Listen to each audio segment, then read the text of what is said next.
It's almost like a game in this forecast trying to figure out these numbers because you get a little here, and then you got to move over here, and then you got to take over here, and you move it over there. Sun, then you got a little snow, and you got a little low visibility, and a little bit of everything in between. Yeah. Meanwhile, downtown, snow, That's actually fog, a picture. all the things. Live. Yeah. We got some snow, we got some low visibility, all of that making for a beautiful evening. Notice that visibility down to about a mile right now for downtown Cleveland, and many areas dealing with visibility under a mile because we've got some snow falling, and sometimes it's that very nice flakage, but it means that we have some really low visibility out there. So that's one thing to consider with your evening plans.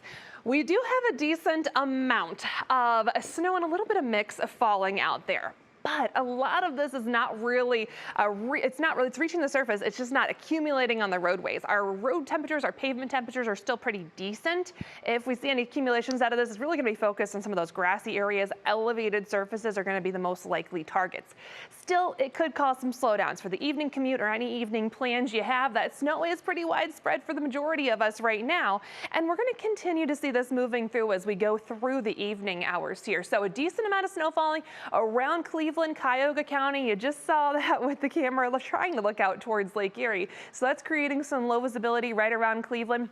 Kind of the heaviest snow in terms of how it's coming down is just off to the southwest, where we have some of these darker blues through areas of 224 across southern Huron County, portions of 250 through Ashland County out towards Worcester along 30. That's also a very snowy drive right now. So it's a pretty wet snow overall, kind of melting as it hits the surface, especially a lot of those roadways and treated surfaces. But again, any elevated surfaces, grassy areas, most likely to see any accumulations out of this. But still, we're going to deal with some of this as we go through the evening hours.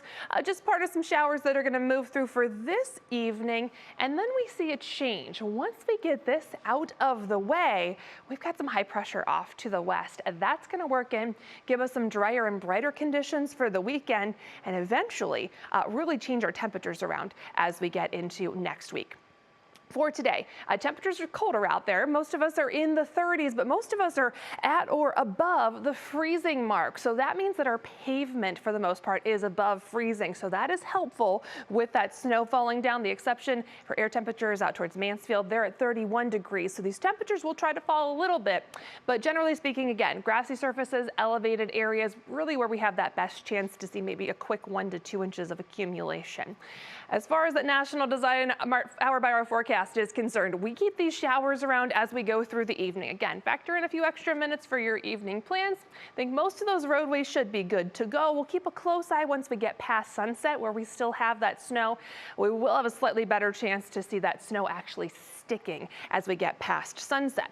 Now, as we get to about midnight or so, a lot of that steady shower activity is off to the east. We might see just a couple lingering showers through the overnight hours. A lot of this is going to be out of here as we get into tomorrow morning.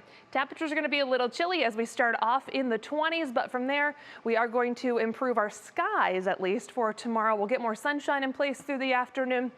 Temperatures are going to struggle for tomorrow in the lower 30s through the afternoon. So right around freezing for our high through the second part of the day.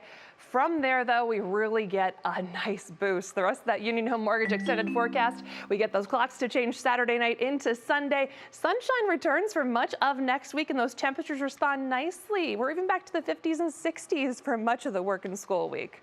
Christy? Listen, y'all know how I love the weekend, but Monday's looking pretty darn good to me. Right? Who wants Friday? We don't want this Friday weather. We'll skip ahead to Monday. I know, but I'm not going to wish my days away. Brian Crane says to me in the newsroom. Thank you, JBM. Still ahead.